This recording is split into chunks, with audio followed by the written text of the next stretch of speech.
Hi everyone, welcome back to birds of Ganges.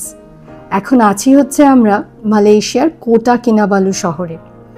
এই কোটা কিনাবালু জায়গাটা কিন্তু মালয়েশিয়ার মেন পেনিনসুলা থেকে বেশ অনেকটা দূরে। এটাকে বর্নিও আইল্যান্ড বা সাবাও বলা হয়। জায়গাটা যে কি সুন্দর সেটা নিশ্চয়ই আর বলে দিতে হবে না। সমুদ্রের রংটা তো জাস্ট অসম। রোদ উঠলে এত সুন্দর লাগে না। বর্নিও আইল্যান্ডে যে আপনি শুধু সমুদ্র পাবেন তা কিন্তু নয়। বর্নিও আইল্যান্ডে আছে হচ্ছে 140 মিলিয়ন বছর পুরনো একটি রেইন ফরেস্ট। তাতে প্রচুর বিলুপ্ত প্রাণী, গাছ গাছালি। তবে সেই সব দেখার জন্য আপনাকে কিন্তু একটু হাইক করতে হবে। আমরা ফ্যামিলি নিয়ে এসেছি, তাই এবারের ট্রিপটা বেশ রিল্যাক্সড কাটাচ্ছি। এই সুন্দর ভিলাটা নিয়ে নিয়েছি আর বিচেই মোটামুটি সারাদিন ব্যাপক কাটছে। আজকে ভাবছি এখান থেকে আশেপাশে একটু সাইট সিইং করতে যাব। তার মধ্যে আছে হচ্ছে একটা ক্রোকোডাইল ফার্ম। চলুন যাওয়া যাক।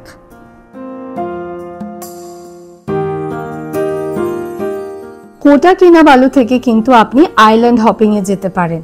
মাকুদান আর সাপি আইল্যান্ড ভীষণ সুন্দর। তবে আজকে দুপুরবেলা বৃষ্টির পূর্বাভাস আছে। ফ্যামিলি নিয়ে এই বাজে ওয়েদারে জলে যাব না বলেই গুগল আন্টিকে জিজ্ঞেস করলাম আশেপাশে কোথায় যাওয়া যায়। সে বলল কোকল হিল পয়েন্ট বলে একটা জায়গা আছে।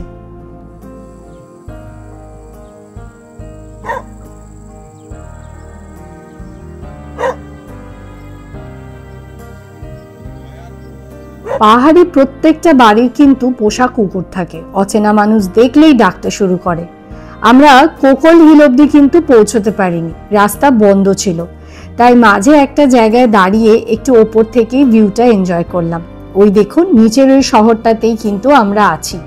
বেশ খানিকটা ওপরে চলে এসেছি, বাট ওয়েদার এখনো প্রচন্ড গরম আর বৃষ্টিরও কোনো দেখা নেই আপাতত।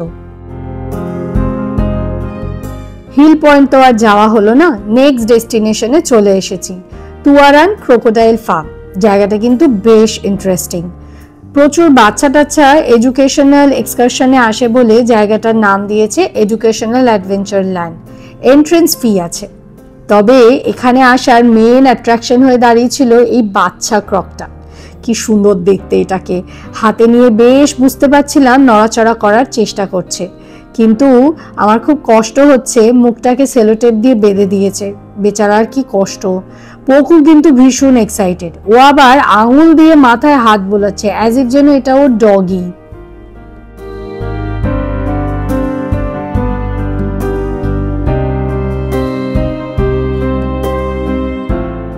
নেক্সট যে জায়গাটা চোখে পড়লো সেটা আমার পার্সোনালি ভীষণ ফেভারিট জায়গা, কারণ এটা ব্যাগের দোকান।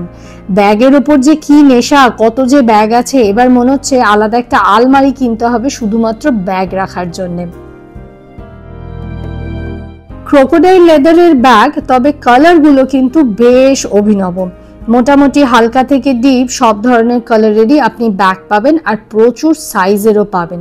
দেখুন বেল্ট আছে, ছোট ছোট কি রাখার ছোট্ট ব্যাগ আছে, ছোট ওয়ালেট বা পার্স আছে, আর বড় বড় হ্যান্ডব্যাগও কিন্তু আছে।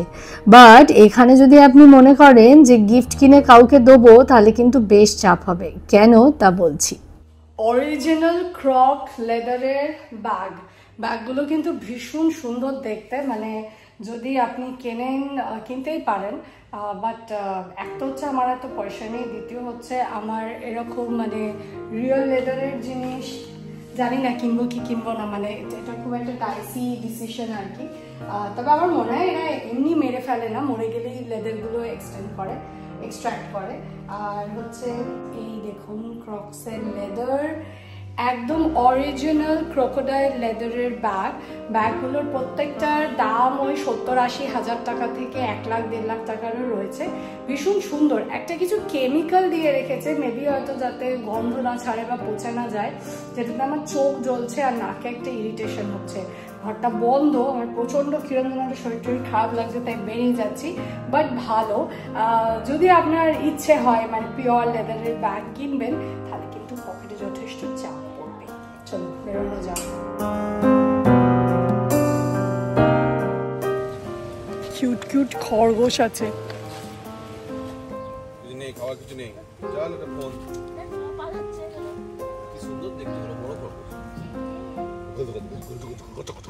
যা আগে না আমি একবার বাড়িতে একটা এনেছিলাম পুষবো বলে মনে আছে। এই সাদাটা সবচেয়ে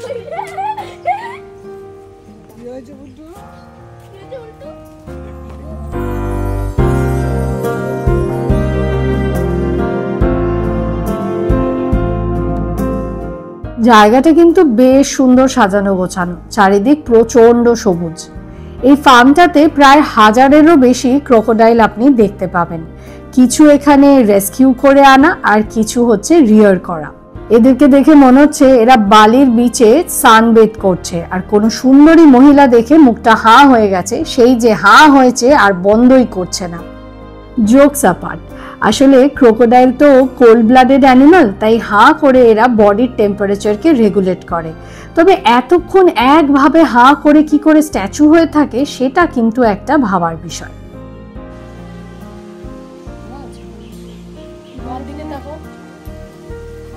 80 বছর বয়স কুমিরটা, 80 ইয়ার্স। একটা মানুষের চেয়েও বেশি বাঁচে। অলরেডি এরা মানুষ মেরেওছে। Killer crocodile, the oldest crocodile in the farm. Crocodile ছাড়াও চারিদিকে আছে প্রচুর গোসাপ, মানে মনিটর লিজার্ড। ওই দেখুন, ও জল ফলের বাইরেই শুয়ে আছে। এদিকে একটা দেখতে পাচ্ছি। এই রাস্তাটা দিয়ে লোকজন যাওয়ার কথা। ভাবুন, আমি যদি না দেখতাম, এমনি ক্যামোফ্লজ হয়ে রয়েছে, তারপর পেছনে দৌড়ালেই হয়ে যেত।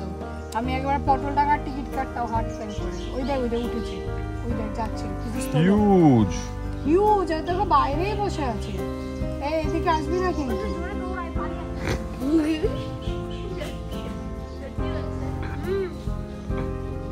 কুমিরগুলো তো মোটামুটি খাঁচায় আছে, আর এই গোসাপগুলো না চারিদিকে ঘুরে বেড়াচ্ছে। কেউ রাস্তা পার হচ্ছে, কেউ রোদ পোহাচ্ছে। আমরা আবার অথরিটিকে বললাম বলে বললো, হ্যাঁ আছে তো, ঘুরে বেড়াই তো, কোনো ব্যাপার না। কে জানে বাবা। এই ফার্মটার কিন্তু আরেকটা বৈশিষ্ট্য আছে, এখানে আপনি বিভিন্ন ধরনের কুমির পাবেন, মানে বিভিন্ন প্রজাতির কুমির পাবেন। যেরকম ধরুন Nile crocodile, aqua crocodile. Aqua crocodile নাকি বাইসেক্সুয়াল হয়। তারপর ঘারিয়াল প্রজাতির কুমিরও কিন্তু দেখতে পাবেন। প্রচুর চারিদিকে পুকুর, আর তার মধ্যে মাঝে মাঝে এরা মুখ তুলে তাকিয়ে উঠছে। এতক্ষণ কিন্তু কুমিরগুলো বেজায় ল্যাদ খাচ্ছিল। যেই খাবারের সময় হয়েছে, ফার্মের লোকজনেরা এসে টিন বাজাতে শুরু করলো। এরা কিন্তু আওয়াজটা চেনা মাত্রই দেখছি চারিদিক থেকে কত কুমির বেরিয়ে এসেছে। সবাই এরা একই ডিরেকশনে কিন্তু যাচ্ছে, কারণ এরা জানে যে এখন খাবারের সময় হয়েছে আর কোথায় গেলে খাবার পাওয়া যাবে।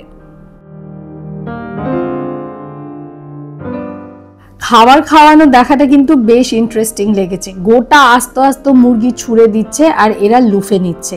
তবে এর মধ্যেও কিন্তু একটা সার্ভাইভালের লড়াই আছে। সবার যে মুখের সামনে এসে চিকেন পড়ছে তা কিন্তু নয়।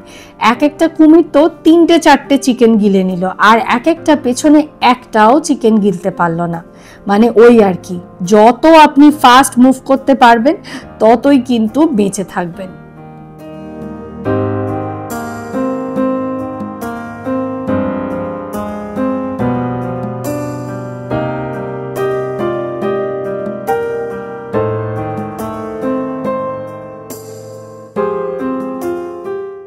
এরপর দেখলাম হচ্ছে একটা ডেঞ্জারাস শো।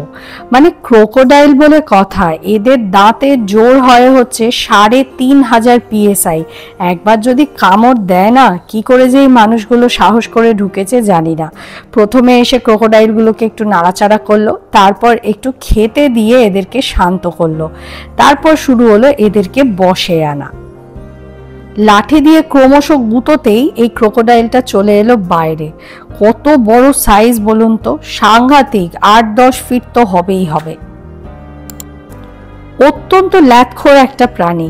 প্রথমে এই লোকগুলো এই লাঠি দিয়ে পা গুলোকে উল্টো দিকে ঘুরিয়ে দিল। মোস্ট প্রবাবলি পা গুলোকে যদি উল্টো দিকে করে দেওয়া হয় তাহলে হয়তো হঠাৎ করে ঝাঁপ মারতে পারে না।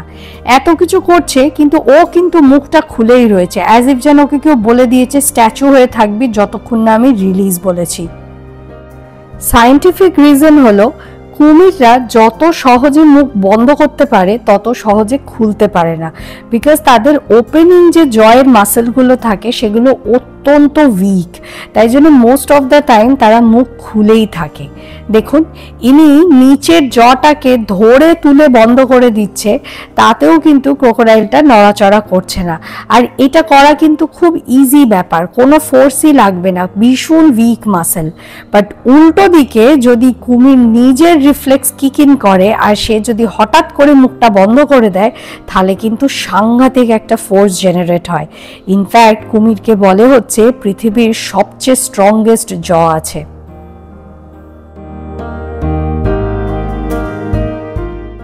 আমার কেন জানি না মনে হচ্ছে এই কুমিরটা কিন্তু বেশ আরাম উপভোগ করছে, একদম পারফেক্ট একটা ব্যাক ম্যাসাজ হচ্ছে। তবে এই পুরো ব্যাপারটা কিন্তু যথেষ্ট ডেঞ্জারাস, দেখেই ভয় লাগছে। যতই হোক একেবারে ওয়াইল্ড প্রেডিটর, কখনো যদি কামড় দিয়ে বসে তাহলে একেবারে খেল খতম। এই ভদ্রলোক ব্যাক ম্যাসাজ দিতে দিতে মোটামুটি পোজ দিয়ে আমাদেরকে অ্যাড্রেস করলো, সাহস আছে বলতেই হবে। এরপর এই আরেক ভদ্রলোক আর একটু লেভেল ওপরে চলে গেল। প্রথমে একটু কুমিরটার মাথায় হাত ফাত বুলিয়ে বলল, দেখ বাবা নড়াচড়া করিস না, তারপর ছোট্ট করে তার মাথায় একটা কিস করে দিল। মোটামুটি বিকেলের দিকে যখন আমরা রওনা দিলাম তখন কিন্তু আকাশ জুড়ে কালো মেঘ চলে এসেছে। আজকের দিনটা মোটামুটি ভালোই কাটলো, আশা করছি আপনারাও আমার সাথে এনজয় করলেন। এই ভিডিওটা এই পর্যন্তই রাখলাম, ভালো লাগলে কিন্তু অবশ্যই একটা লাইক করে দেবেন। পরের দিনের ভিডিওতে আপনাদেরকে কুন্দাসাং নিয়ে যাব। আজ আসি, বাই।